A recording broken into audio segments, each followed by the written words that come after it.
everyone! Hello mga kadato! For today's video, nandito tayo ngayon sa Cloudmore Rainforest, no? Upang saksihan at makita natin itong new attraction dito sa Cloudmore Rainforest. Ayan, no? Oh, maganda. Ito yung dito sa pavilion area sa may entrance. Kung nakita nyo, yan, no? Kayo na manghusga kung anong kulit to. Parang eagle or ano?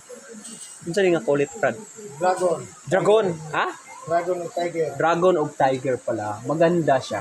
Oh. Sa likod mo, tiger, tanawa. Yan, sa likod ko is tiger. May ngipon. Oh, yan, may ngepen. May ngepen. May ngepen. May ngip. Oh, may pangil siya. Tapos ito, dragon. Ayan, maganda siya. Tapos ito kasi pang paswerte sa business to. Pang paswerte. So, nandito siya sa welcome area. Tapos makikita nyo ito. Bali dalawa to.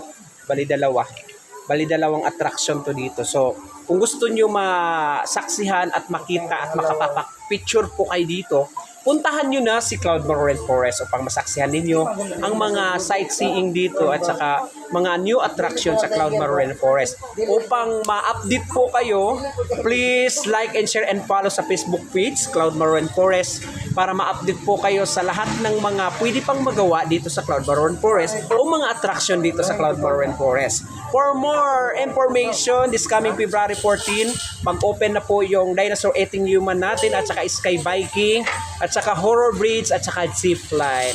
So siguradong mag-enjoy po kayo dito. Para sa enjoy ito lahat. Para ma-experience ninyo, puntahan nyo na si Cloudmore Rainforest ngayon na! Tara!